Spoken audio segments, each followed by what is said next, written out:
नमस्कार दोस्तों, स्वागत है आपका हमारे चैनल पर। दोस्तों, आज की वीडियो उन सभी के लिए बेहद जरूरी है जिनके पास बचत खाता यानी सेविंग अकाउंट है, मतलब पूरा भारत। क्योंकि आरबीआई ने सेविंग अकाउंट से जुड़ी 5 बड़ी गलतियों को लेकर बड़ी वार्निंग जारी की है।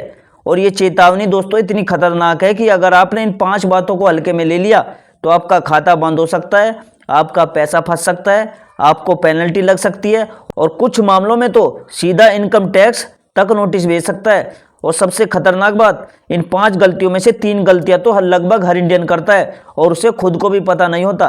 तो दोस्तों, ये मत सोचिएगा कि मेरा तो नॉर्मल सेविंग अकाउंट है, मैं सेफ हूं। क्योंकि आज मैं जिस वार्निंग के बारे में बताने वाला हूं वो हर उस व्यक्ति पर लागू होती है जो बैंक में 1 भी रुपया रखता है। इसलिए वीडियो को पूरा जरूर देखिएगा, क्योंकि इन 5 गलतियों में से जो आखिरी वाली है ना, वो एक छोटी सी गलती आपके पूरे फाइनेंशियल लाइफ हिला सकती है। सबसे पहली गलती है, सेविंग अकाउंट को फ्री स्टोरेज मत समझो। दोस्तों, अधिकांश लोग अपने सेविंग अकाउंट को पैसे रखने की जगह समझते हैं। जैसे घर में अलमारी में पैसे रख देते हैं, वैसे ही बैंक में डालकर भूल जाते हैं। लेकिन यह सबसे बड़ी गलती है। बैंक आपका पैसा फ्री में नहीं रखता, हर पैसे को मेंटेन करने का कॉस्ट लगता है। ATM, cash handling, cyber security, man power, insurance और बहुत सारे खर्चे। इसलिए आरबीआई ने 2025-26 में साफ कहा है कि जो ग्राहक अपने सेविंग अकाउंट में ज्यादा पैसा बेवजह रखते हैं वो एक्चुअली नुकसान कर रहे हैं। क्यों? क्योंकि बैंक एवरेज 3 से 4% तक का ही ब्याज देता है और महंगाई 6 से 7% बढ़ रही है। मतलब आपके पैसे की वैल्यू हर साल घट रही है। अगर आप खाते में 5 लाख रखकर छोड़ देते हो तो इंटरेस्ट मिलेगा बस 15,000 रुपए के आसपास। लेकिन महंगाई आपके पैसे की वैल्यू से 35,000 खा चुका है। आप क्या करो दोस्तों, 1-2 महीने के एक्सपेंस जितना ही पैसा अपने बैंक में रखो, बाकी को एफडी, आरडी, लिक्विड फंड या शॉर्ट टर्म इन्वेस्टमेंट में डाल दो। इमरजेंसी फंड अलग रखो, क्योंकि सेविंग अकाउंट में जो पड़े पैसे हैं वे सेफ नहीं होते, वो स्लो लॉस होते हैं। ये बात कम लोग जानते हैं, इसलिए आरबीआई बार बार चेतावनी दे रहा है। दूसरी जो गलती है, जीरो बैलेंस अकाउंट यानी जीरो रिस्पॉन्सिबिलिटी नहीं। बहुत लोग सोचते हैं कि अकाउंट तो फ्री है लेकिन फंस जाते हैं। बहुत लोग कहते हैं कि मेरा तो जीरो बैलेंस अकाउंट है, मुझे क्या टेंशन। लेकिन भाई, जीरो बैलेंस अकाउंट का मतलब जीरो रिस्पॉन्सिबिलिटी नहीं होता। आरबीआई ने 2025 में वार्निंग भी दी है कि इनएक्टिव जीरो बैलेंस अकाउंट सबसे ज्यादा फ्रॉड का सोर्स बन चुके हैं। क्या खतरा है? देखो, हैकर्स डोरमेट अकाउंट पर हमला करते हैं। कई अकाउंट को इलीगल ट्रांजैक्शन के लिए इस्तेमाल किया जाता है। आधार लिंक अकाउंट का मिसयूज होता है। सबसे बड़ा खतरा है, यदि जीरो बैलेंस अकाउंट इनएक्टिव हो गया तो बैंक उसे बंद कर सकता है। और अगर आपके UPI, salary, subsidy, insurance, PF, pension किसी भी चीज से लिंक्ड है तो सब रुक जाएगा। आरबीआई का नियम है कि अगर 12 महीने तक आप अपने खाते को इनएक्टिव रखते हो तो वो डोरमेट अकाउंट हो जाएगा।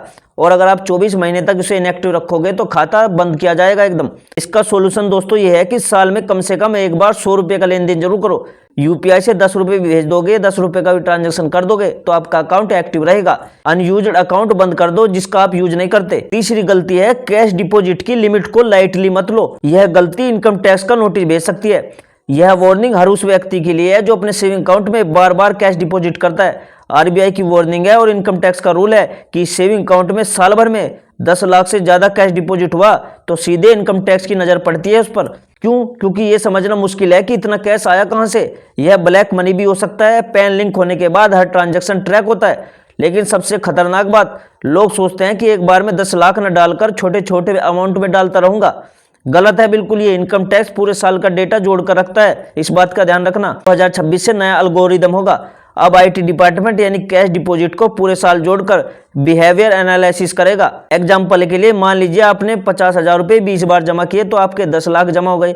एक बार 10 लाख जमा किया तो 10 लाख हो गए। यानी दोनों केस में स्क्रूटनी शुरू हो सकती है। इसका सोल्यूशन है कि कैश जमा कम से कम करो, डिजिटल पेमेंट का इस्तेमाल करो, इनकम प्रूफ रखो, बड़े डिपॉजिट पर बैंक को पहले बताओ। दोस्तों, चौथी जो सबसे बड़ी गलती है वो है मल्टीपल सेविंग अकाउंट रखना, यानी 3 से 4 बैंक खाते रखना। लोग सोचते हैं कि ज्यादा अकाउंट है मतलब ज्यादा सुविधा मिलेगी, लेकिन आरबीआई वार्निंग इसकी उल्टी है। आजकल लोग एक अकाउंट सैलरी का रखते हैं, एक अकाउंट यूपीआई का रखेंगे, एक अकाउंट सेविंग का रखेंगे, एक अकाउंट ऑफर्स के लिए रखेंगे, एक अकाउंट ज्यादा ब्याज के लिए, और ऐसे 3 से 5 अकाउंट रख लेते हैं। लेकिन आरबीआई की वार्निंग कहती है कि मल्टीपल अकाउंट से सबसे बड़ा खतरा यह है, सबसे पहले इनएक्टिव अकाउंट फ्रॉड का सबसे आसान टारगेट होते हैं।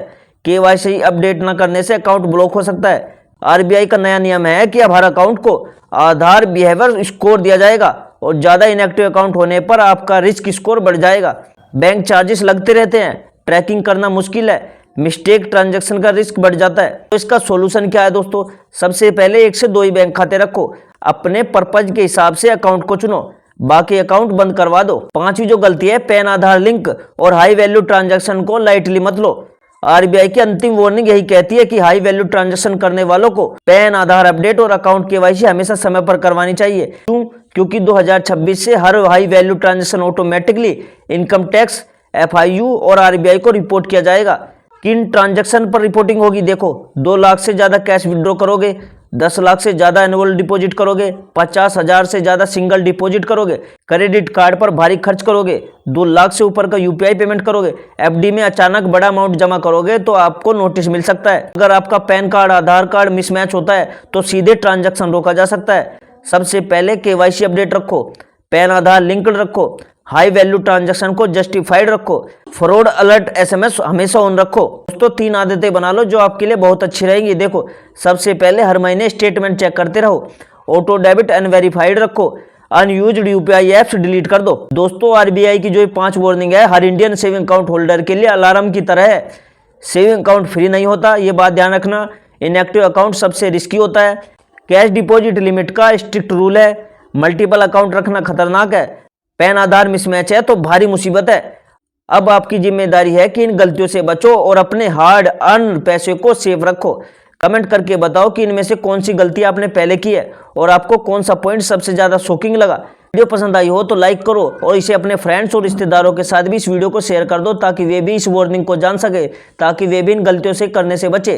तो दोस्तों मिलते हैं अगली वीडियो में एक नई जानकारी, एक नए टॉपिक के साथ। तब तक के लिए जय हिंद, जय भारत।